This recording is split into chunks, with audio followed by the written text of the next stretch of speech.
Yo, what's going on, everybody? It is Wednesday, June 11th.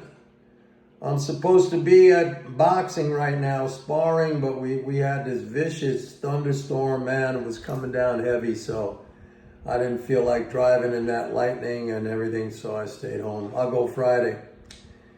A little bit of a mixed day today. We had a Social Security payment, so we're still dealing with this reserve situation that I've been telling you guys about, that when we have days where we have a big reserve dump, a big reserve build into the system, it usually impedes or it kind of puts some pressure on financial markets, risk assets. So we had a little trouble in the rally today. The market tried to rally and then it gave some of it back. There was also news that broke. Some of you probably saw this, that the U.S. is now evacuating embassy personnel within the area near Iran. So something's maybe cooking there, okay? We saw a 4.5% increase in oil prices, crude up around, I think, 67, almost near 68. So something may be cooking on the Iran front. So we'll have to pay attention to that. Other than that, my focus right now, apart from the fiscal flows, which I keep saying are very strong, is the big, beautiful bill.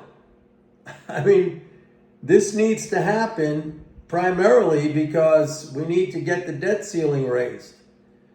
If the debt ceiling isn't raised, then we're going to continue to have these problems. And by the way, Treasury, according to Bessent, I think now we're looking at sometime in August, if I'm not mistaken. Maybe it's July, I'm not sure, but I think it's August when we hit the hard debt ceiling.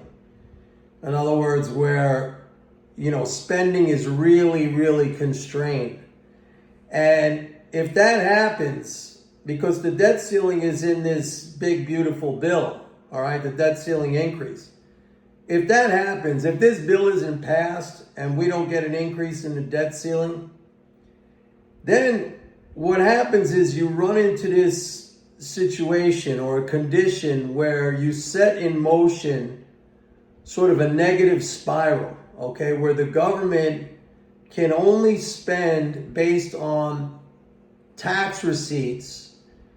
And what happens in that kind of a situation is that spending gets cut, tax receipts fall, because tax receipts are a consequence of fiscal flows, all right?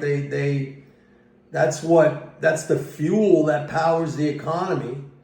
So tax receipts fall, spending gets cut further, tax receipts fall further, spending gets cut further. So you see, it's like a vicious spiral down. So it's very important that we avoid hitting this hard debt ceiling, because if we hit the hard debt ceiling, that flips conditions. Like I've been telling you guys, my analytical framework, that's the flows. And that's why I'm able to come on here and tell you, well, the flows are really, really strong. The market's going to go up.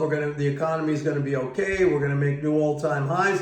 If you reverse that condition, all right, if we get into a situation where we hit the hard debt ceiling and then we enter that negative spiral, I mean, that's just like a race down to the bottom. That's exactly, that's like, if you talk about the swimming pool, that's the water circling the drain and going down the drain. That's what you create, like a vacuum that just sucks everything down.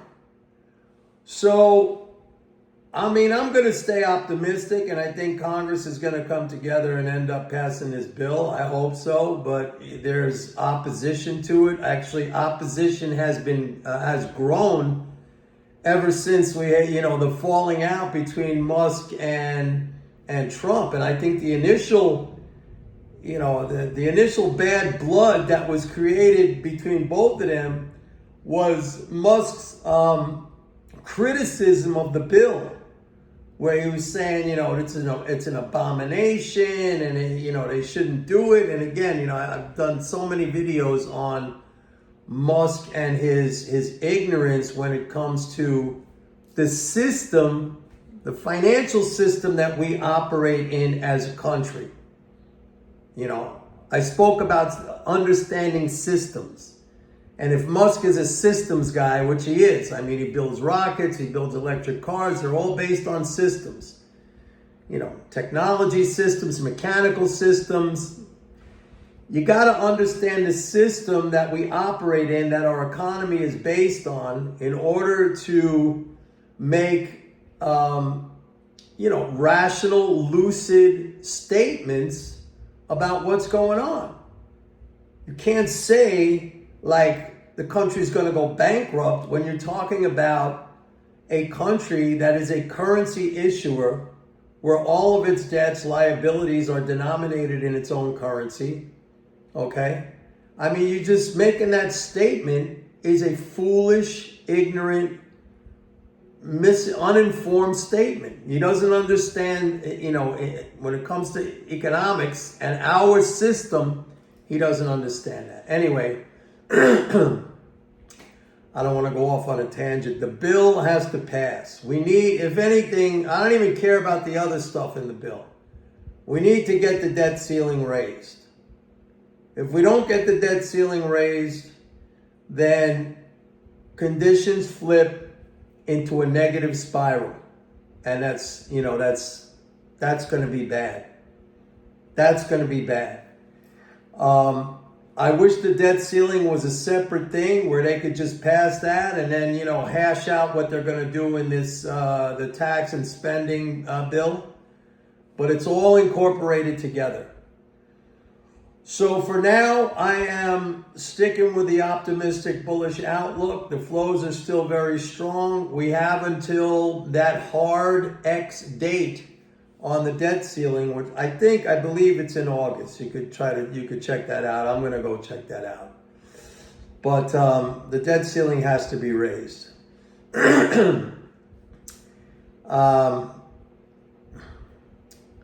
Yeah.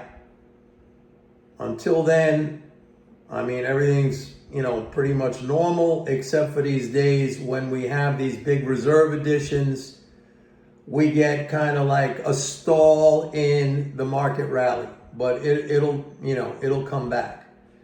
And, there's the Iran thing that we have to see what's going on. As far as what I have read or ascertained from media reports, Trump does not want to engage militarily with Iran. He wants to negotiate something. But this is a new development. Maybe it's a smokescreen. Maybe it's just to get Iran to come back, to agree to terms. I don't know. I'm not on the inside when it comes to that, but we'll just have to see. And that's it. That's it for today, folks. Kind of sad I didn't get to go box, but I'll go to the gym tomorrow morning to hit the bag, and I'll go spar on Friday.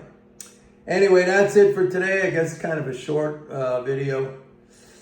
Please like and subscribe, and don't forget, go to my website, pitbulleconomics.com. Sign up for a 30-day free trial to MMT Trader. See you tomorrow. Bye.